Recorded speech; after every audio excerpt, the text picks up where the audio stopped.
छात्रों, आज हम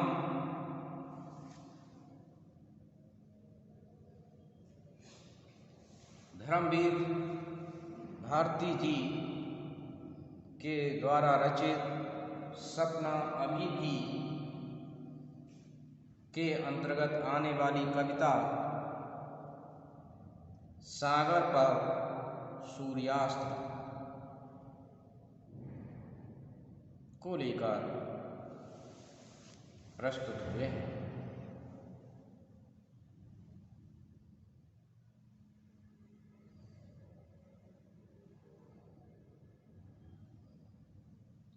अद्यतन हिंदी कविताकार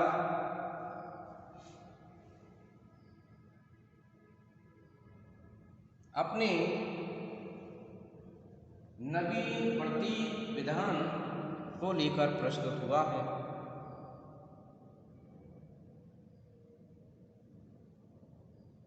और नवीन बिंबों को प्रस्तुत करने का अभिलाषी रहा।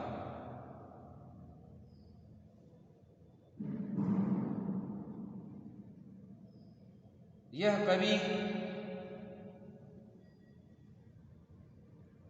न केवल कथ्य बल्कि शिल्प के रूप में भी अपने पूर्ववर्ती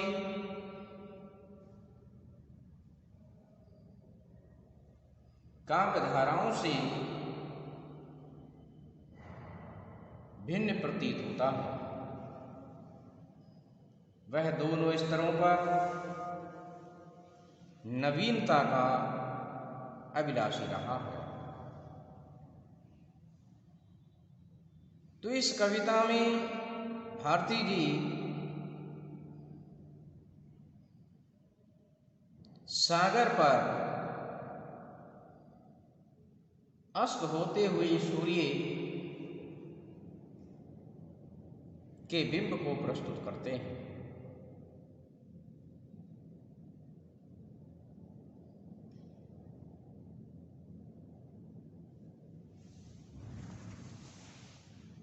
तो आइए छात्रों, इसको पहले पढ़ते हैं और उसके बाद इस कविता के अर्थ को भी जानते हैं। कि लटें छितराती समुद्री हवाओं पर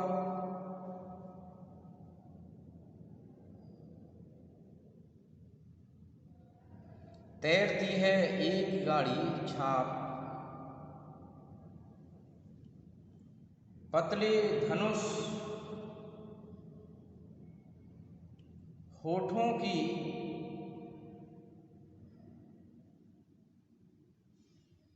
पंचमी की चांदनी से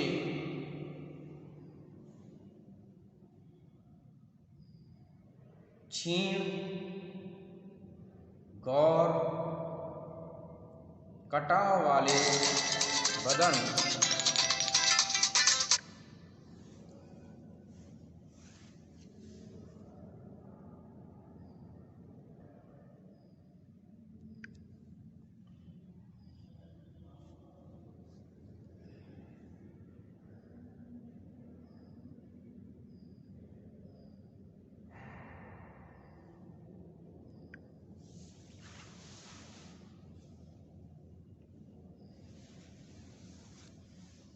घेरती है एक आतुर बाह,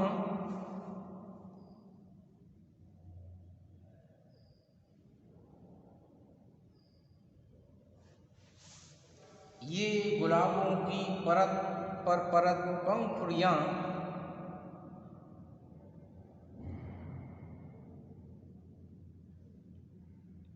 सेज की सलवटों में छूटी गिरी बेंदी सरीखा सूर्य सागर पर।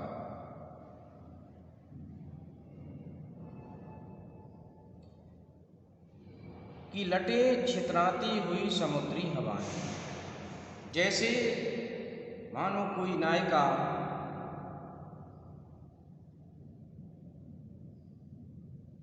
लंबे लंबे बालों वाली हो और तेज हवाएं चल रही हों तो उसके जो बाल हैं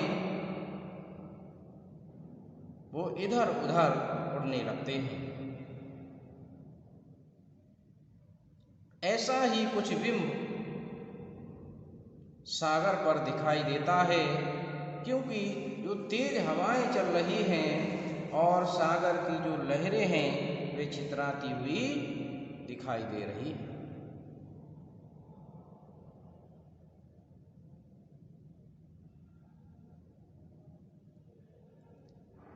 तैरती है एक गाड़ी छाप और जो आसमान में बादल छाए हैं उन बादलों का प्रतिबिंब भी उस जल में पड़ रहा है। कि तैरती है एक गाड़ी छाप, अर्थात जो बादल आगे बढ़ रहे हैं उन बादलों का बिंब भी उस जल में पड़ रहा है।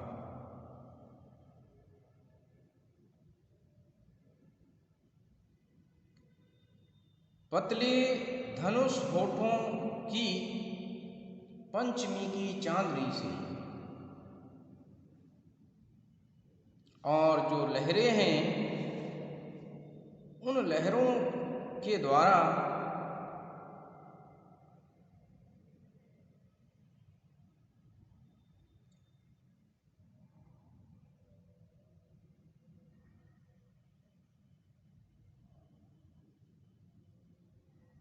और पंचमी की चांदनी से, अर्थात अत्यंत क्षीण दुबले पतले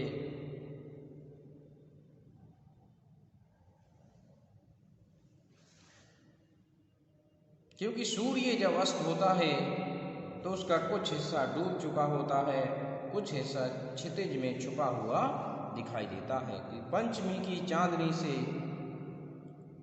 क्षीण गौर कटाव वाले बदन को, क्षीण कहती हैं दुबले, गौर कहते हैं गोरे, कटाव माने कटे हुए, बदन कहती है मुख के लिए। घेरती है एक आतुर बाह, अर्थात जब सूर्य अस्त हो रहा होता है और उसका कुछ हिस्सा डूब चुका होता है तो एक लंबी सी बाह, क्षितिज पर एक लंबी सी बाह जैसी दिखाई देती है। कि घेरती है एक आतुर बाह, ये गुलाबों की परत पर परत पंखुड़ियां,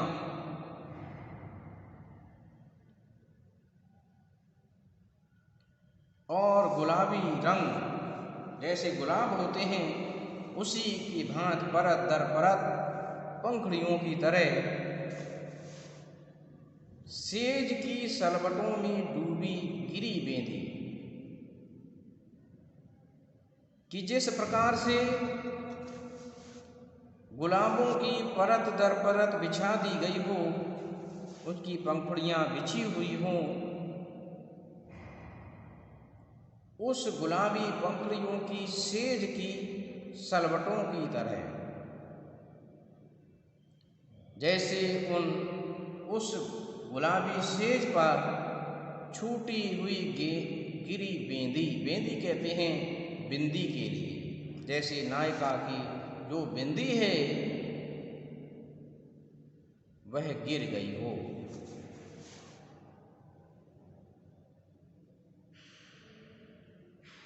सरीखा सूर्य सागर पर, मानो कोई नायिका जो अपनी सेज पर विश्राम किया हो और उस पर सलवटें पड़ी हों और सलवटे पड़े हुए बिस्तर पर ही उसकी बिंदी गिर गई हो,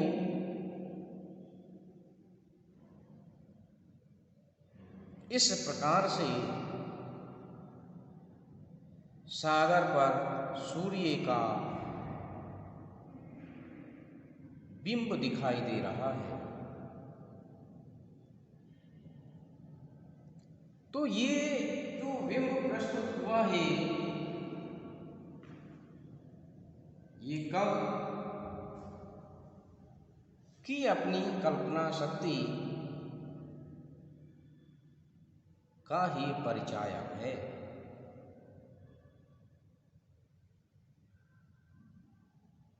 और कवि गहन अध्ययन भी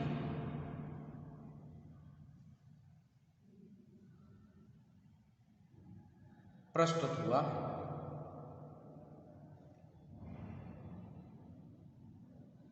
कि किस प्रकार से कवि उस दृश्य को देखता है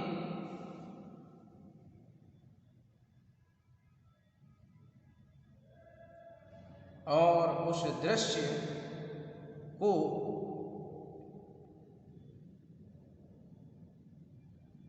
एक नायिका के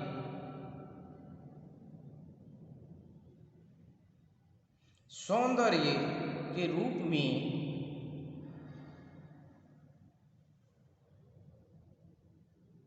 प्रस्तुत करता है।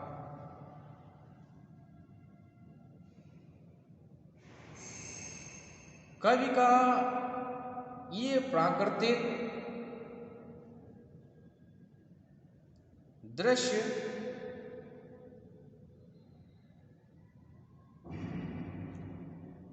उसके सूक्ष्म निरीक्षण की ओर तो संकेत करता ही है और साथ ही उसने इस प्राकृतिक दृश्य का जो मानवीकरण किया है यह भी प्रशंसनीय है।